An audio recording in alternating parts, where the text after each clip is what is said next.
കാവ്യരശ്മിയുടെ ശ്രോതാക്കൾക്ക് സാദര പ്രണാമം. ഞാൻ മുരളി ബമ്മണൂർ. കാവ്യരശ്മിയിലേക്ക് സ്വാഗതം. ശ്രീരാമൻ്റെയും ശ്രീകൃഷ്ണൻ്റെയും ജീവിത കാലഘട്ടം ഒരു നിരീക്ഷണം. ശ്രീരാമചന്ദ്രൻ്റെ ജീവിത കാലഘട്ടം ത്രേതായുഗത്തിലാണ് നടക്കുന്നത്. എന്നാൽ ശ്രീകൃഷ്ണൻ്റേതാവട്ടെ ദ്വാപരയുഗാന്ത്യത്തിലും. രാമകഥ വിസ്തരിക്കുന്ന ആദികാവ്യമായ രാമായണം രാമനെന്ന ധർമ്മവിഗ്രഹത്തെ കേന്ദ്രീകരിച്ച് ധർമാചരണം എങ്ങനെയെന്ന് വിശദീകരിച്ച് മുന്നോട്ടൊഴുകുന്നു. എങ്കിൽ ഭാരതേതിഹാസം അനവധിയായ കൈവഴികളിലൂടെ ഒഴുകി ആഴിയിൽ വിലയിക്കുന്ന പുണ്യഗംഗയെപ്പോലെ വിസ്തൃതമായതാണ്.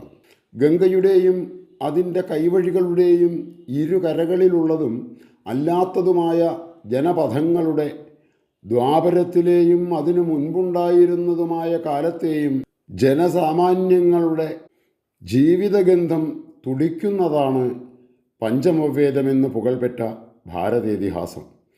വൈഷ്ണവാവതാരങ്ങളിൽ ചിരഞ്ജീവിയായി പൂർവസൂരികളാൽ പ്രഖ്യാപിക്കപ്പെട്ടിട്ടുള്ള ഒരേയൊരു അവതാരാംശമാണ് രാമദഗ്നനായ പരശുരാമൻ. മാഹിഷ്മതിയിലെ ഹേഹയന്മാരുടെ രാജാവായിരുന്ന കാർത്തവീര്യാർജുനൻ ജമദഗ്ന്യാശ്രമത്തിൽ നിന്ന് മഹർഷിയുടെ ചൊല്ലുകേൾക്കാതെ ബലം പ്രയോഗിച്ച് സുരഭി എന്ന ധേനുവിനെ കടത്തിക്കൊണ്ടുപോകുന്നു. വിവരമറിഞ്ഞെത്തിയ പരശുരാമൻ ക്രുദ്ധനായി രാജാവായ കാർത്തവീര്യനോട് യുദ്ധം ചെയ്ത് രാജാവിനെ വധിച്ച് സുരഭിയെ വീണ്ടെടുത്തു. പശുവിനെ തിരിച്ചു കിട്ടിയതിൽ മഹർഷി സന്തോഷവാനായെങ്കിലും ഭൂപാലനായ രാജാവിനെ കൊല്ലുന്നത് ബ്രഹ്മഹത്യാപാപത്തിന് തുല്യമാണ് എന്ന് മകനോട് പറഞ്ഞു. പിന്നീട് പിതൃനിർദ്ദേശമനുസരിച്ച് പരശുരാമൻ പാപപരിഹാരത്തിന് പ്രായശ്ചിത്തമായി ഒരാണ്ട് തീർത്ഥാടനം നടത്താൻ തീരുമാനിക്കുന്നു. തപസ്സിനായി കാടുകയറിയ പരശുരാമൻ തപസ്സും തീർത്ഥാടനവും കഴിഞ്ഞ് തിരിച്ചെത്തുമ്പോഴേക്കും കാർത്തവീര്യാർജുനൻ്റെ പുത്രന്മാരും മറ്റു സിൽബന്ധികളായ ക്ഷത്രിയ രാജാക്കന്മാരും ചേർന്ന് ജമദഗ്നി മഹർഷിയെ വധിച്ച് സുരഭിയെ വീണ്ടും പിടിച്ചുകൊണ്ടുപോയിരുന്നു. ക്ഷത്രിയ രാജാക്കന്മാരുടെ അഹങ്കാരം പരിധി വിട്ട് വളർന്നിരിക്കുന്നു എന്ന് മനസ്സിലാക്കിയ പരശുരാമൻ 21 തവണയായി ക്ഷത്രിയ കുലത്തിലെ അധർമ്മചാരികളെയൊക്കെ ഉന്മൂലനം ചെയ്തു. ആ ഉന്മൂലന പരമ്പരയിൽ നിന്ന് രക്ഷപ്പെട്ടു നിന്ന ക്ഷത്രിയ കുലത്തിലെ ശേഷിച്ച പരമ്പരകളിൽ ഒരു വംശമാണ് ഇക്ഷ്വാകു വംശം. ഇവിടെ ഒരു കാര്യം സുവ്യക്തമാണ്.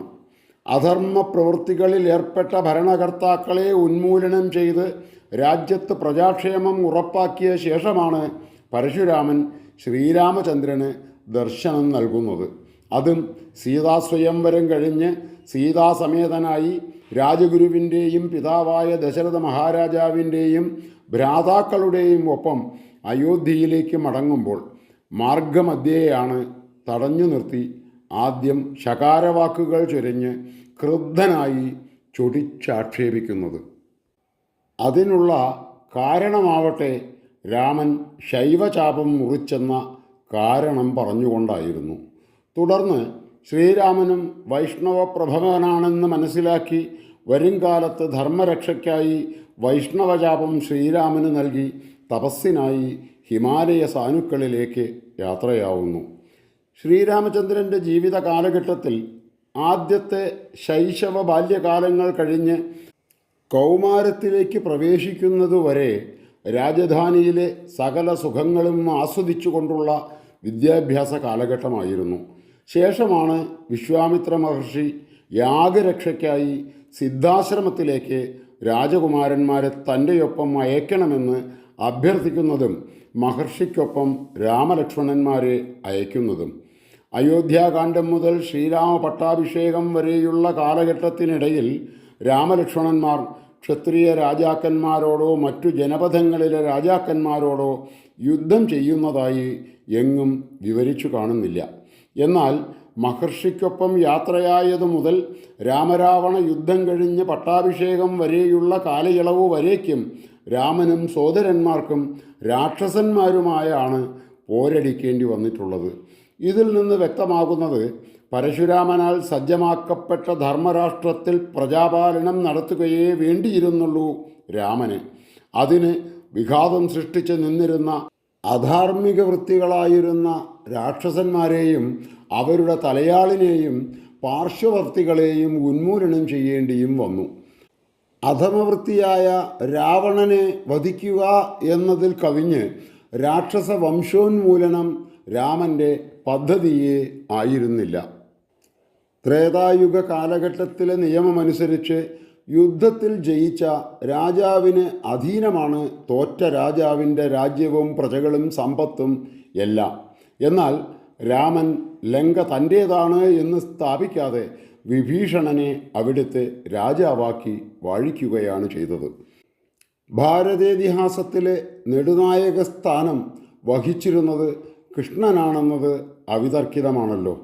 സ്വാതന്ത്ര്യാനന്തര ഭാരതം ആഗ്രഹിച്ചിരുന്നതും വിഭാവനം ചെയ്തിരുന്നതും ശ്രീരാമചന്ദ്രൻ്റെ ഭരണകാലത്തുണ്ടായിരുന്നതുപോലുള്ള ഒരു ക്ഷേമരാഷ്ട്രം കെട്ടിപ്പടുക്കുക എന്നതായിരുന്നുവല്ലോ. അത്രയ്ക്കും പ്രജാക്ഷേമ താൽപ്പര്യം മുൻനിർത്തിയായിരുന്നു ശ്രീരാമചന്ദ്രൻ രാജ്യം ഭരിച്ചിരുന്നത് എന്നത് ആ വിവക്ഷയിലൂടെ സ്ഥിരീകരിക്കപ്പെടുകയാണ്. അതിന് ഉപോത്ബലകമായ ചൊല്ലാണ് രാമോ വിഗ്രഹവാൻ ധർമ്മ എന്നതും. രാമൻ ധർമ്മത്തിൻ്റെ വിഗ്രഹസ്വരൂപമാണ് എന്നർത്ഥം. ആർഷ സംസ്കൃതിയുടെ ആദർശങ്ങളെയൊക്കെ അണിചേർത്ത് അവതരിപ്പിക്കുന്നു ആദികാവ്യത്തിൽ.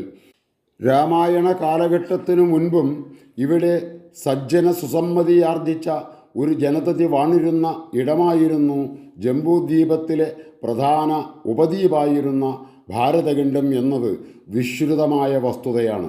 രാമരാവണ യുദ്ധാനന്തരം രാവണൻ്റെ രാജ്യമായ ലങ്കയിൽ തൻ്റെ അധീശത്വം സ്ഥാപിക്കുന്നതിന് പകരം അയോധ്യയിലേക്ക് പുറപ്പെടുന്നതിന് മുൻപ് വിഭീഷണനെ ലങ്കാപതിയായി അഭിഷേചിക്കുന്നു.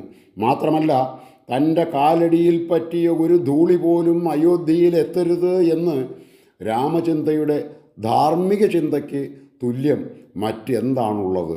ഇതിന് തുല്യമായി ഭാരതകഥയിലും അനവധി സന്ദർഭങ്ങളുണ്ട്. ജരാസന്ധ വധത്തിനു ശേഷം ജരാസന്ധൻ്റെ പുത്രനായ സഹദേവനെ രാജാവായി വാഴിക്കുന്നു കൃഷ്ണൻ.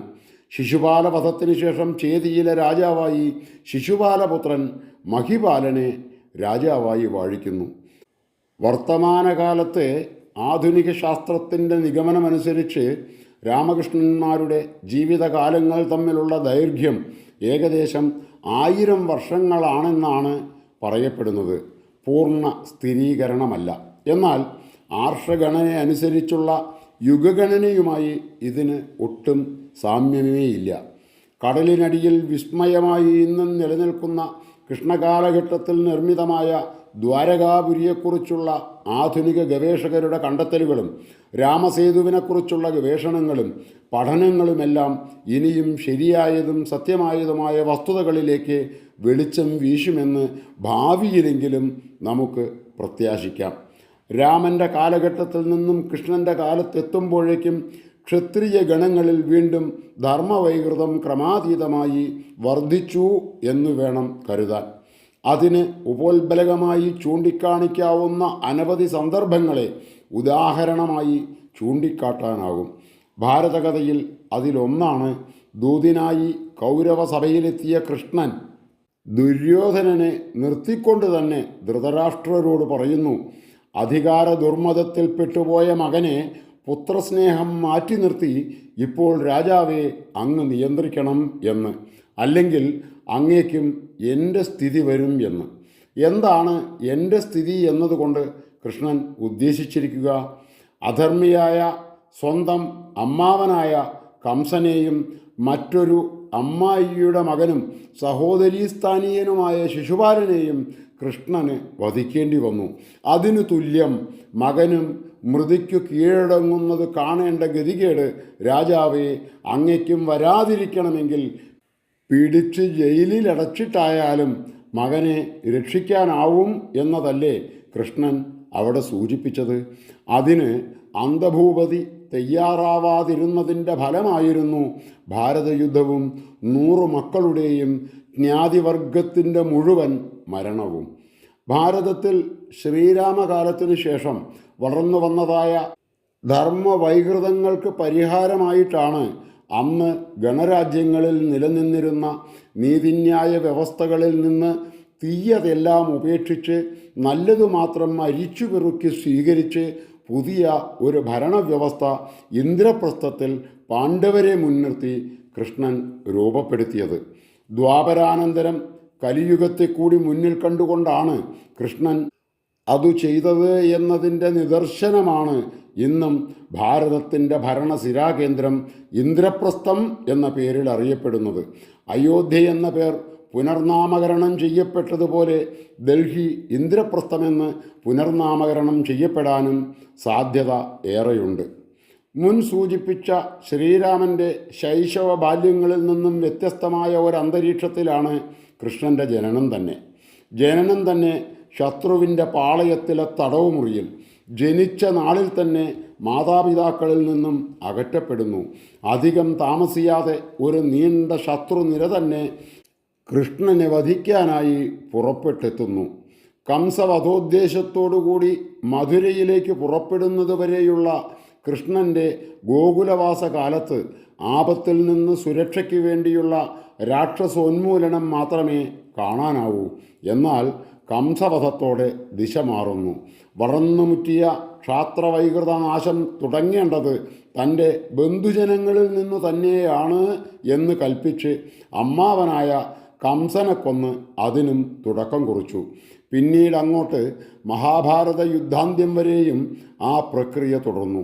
രാമകാലഘട്ടം ഘോഷിക്കപ്പെട്ടതുപോലെ ഇന്ദ്രപ്രസ്ഥ ഭരണകാലവും സൂക്ഷ്മമായി നിരീക്ഷിച്ചാൽ ഒരു ക്ഷേമരാഷ്ട്രഭരണം നിലനിന്ന കാലമായിരുന്നു എന്നതും മനസ്സിലാക്കാനാവും. ശ്രീരാമൻ്റെ മാതാപിതാക്കളോടും ഭ്രാതൃക്കളോടുമുള്ള സ്നേഹം, ഭക്തദാസന്മാരോടുള്ള അനുകമ്പ എന്നിവയ്ക്കൊപ്പം നിൽക്കുന്ന പ്രജാക്ഷേമ തൽപരത, ശത്രുവിനെ അകട്ടെ യമദണ്ഡുമേന്തി വരുന്ന ധർമ്മദേവന് സമാനനായ കോദണ്ഡധാരി, പുരുഷോത്തമനായ ഭരണകർത്താവ്, ധർമ്മചിന്തയിൽ നിന്ന് അണുവിട വ്യതിചലിക്കാത്ത നിർഭയൻ, ഇതെല്ലാമാണ് രാമൻ. വാൽമീകി രാമായണത്തിൽ ആദ്യ ഭാഗത്തിൽ താൻ രചിക്കാൻ ഉദ്ദേശിക്കുന്ന കാവ്യത്തിൻ്റെ നായകസ്ഥാനത്ത് പ്രതിഷ്ഠിക്കാൻ ഉദ്ദേശിക്കുന്ന ആൾക്കുണ്ടായിരിക്കേണ്ട ഗുണഗണങ്ങൾ പറഞ്ഞ ശേഷം ആരാണ് ഇന്നുള്ളതിൽ ഈ ഗുണവിശേഷങ്ങളോടുകൂടിയ വ്യക്തി എന്ന് നാരദ മഹർഷിയോട് വാൽമീകി ചോദിക്കുന്നുണ്ട്. അതിന് നാരദ മഹർഷിയാവട്ടെ ചോദിച്ചതിൻ്റെ മൂന്നിരട്ടിയിലധികം ഗുണങ്ങളുള്ളതും അപ്പോൾ ജീവിച്ചിരിക്കുന്നതുമായ ശ്രീരാമചന്ദ്രനെ മഹർഷിക്ക് പരിചയപ്പെടുത്തുന്നു. പരശുരാമന് നിഗ്രഹിക്കേണ്ടി വന്ന ക്ഷാത്രവൈകൃതം ബാധിച്ച ഭരണകർത്താക്കളുടെ എണ്ണത്തിൻ്റെ എത്രയോ മടങ്ങ് അധികമായിരുന്നു കൃഷ്ണന് ധർമ്മ സംസ്ഥാപനാർത്ഥം ഉന്മൂലനം ചെയ്യേണ്ടി വന്നത്. അതാവട്ടെ ഒറ്റയ്ക്കും കൂട്ടമായും ഒടുക്കേണ്ടവരുമുണ്ടായിരുന്നു. കംസൻ, ശിശുപാലൻ, ജരാസന്ധൻ, ശാല്യൻ തുടങ്ങിയവരെ ഒറ്റയ്ക്കായാണ് കൊന്നതെങ്കിൽ പാണ്ഡവരെ ദിഗ്ജയത്തിനായി 4 ഭാഗത്തേക്കും പറഞ്ഞയച്ച് കൊല്ലിച്ചവരുടെയും ഭാരതയുദ്ധത്തിൽ കൊല്ലപ്പെട്ടവരുടെയും കണക്ക് നോക്കിയാലേ കൃഷ്ണകാലത്ത് വധിക്കപ്പെട്ട അധർമ്മവാദികൾ എത്രയെന്ന് നിരൂപിക്കാനാവൂ. ധർമ്മ സംസ്ഥാപനത്തിന് കൃഷ്ണൻ ഏതറ്റം വരെ പോകാനും മടിച്ചിരുന്നില്ല എന്നതിൻ്റെ തെളിവായാണ് ഇതൊക്കെ ഗണിക്കേണ്ടത്.